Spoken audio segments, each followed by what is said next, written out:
A college baseball player from North Texas is in critical condition and partially paralyzed after he was shot during a game. Hello, I'm Steve Eager. Matthew Delaney was hit by a stray bullet from a gunfight about 400 yards away. It happened Saturday. Delaney's team, Texas A&M Texarkana, was hosting the University of Houston Victoria. The shooting had nothing to do with Delaney or the game at all, and police have since arrested 4 people. Fox 4's Deon Anglin talked to police and Delaney's mother. Deon. Hi there, Steve. 400 yards. That is how far it is believed the bullet traveled before it struck an innocent college athlete, a ball player, a catcher from North Texas who was standing near the bullpen during a game. I spoke to his mother today about how he is recovering.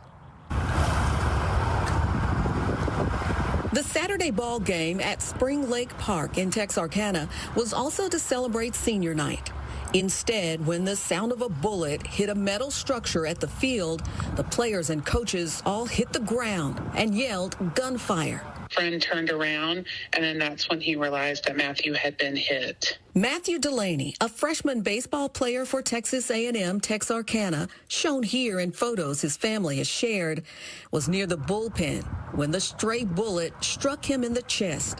Police say the slug traveled more than 400 yards from a gunfight on a nearby neighborhood street. I was in complete shock and just started immediately, and we just jumped in the car and started driving to Texarkana. I spoke to Delaney's mother by phone. She and her husband were home near Dallas when they received that terrifying phone call. By the time I got here, they had kind of gotten him stabilized and in ICU, which is where he still is right now. Texarkana police say just before the call for help at the ballpark, there were also calls about shots fired on a nearby street. Quick police work followed after the discovery of shell casings near a home. 4 of 5 people identified have been arrested.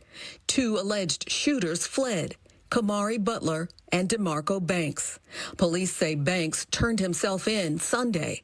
Butler, shown in a previous mugshot, is still at large. As it progressed, we've come to learn that the 2 people that were shooting, that we believe that were shooting at each other, had already fled the scene. There were 3 people there that at the house that were arrested for various charges, ranging from tampering with evidence to felon in possession of a firearm, as well as possession of marijuana. Matthew Delaney from Princeton has played baseball since he was 5 years old.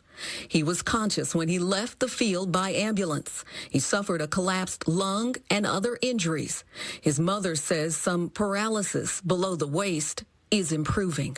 And he does have paralysis from his waist down on his left side, but this morning he has some feeling from the knee down. The bullet did go in his chest and hit 2 of his vertebrae in his back and fractured those, and hit the spine wall. And then the fragment is still in his back. So right now they're not worried about that. They need to get him, healed first. Now, police say the bullet that struck Matthew came from a pistol, a gun that has not yet been recovered. And about the 2 who they believe were shooting at each other, one in custody, one still at large. They face charges of aggravated assault, also deadly conduct. That's the very latest live here. Steve, back to you. Okay, Deon Anglin, live tonight. Thank you.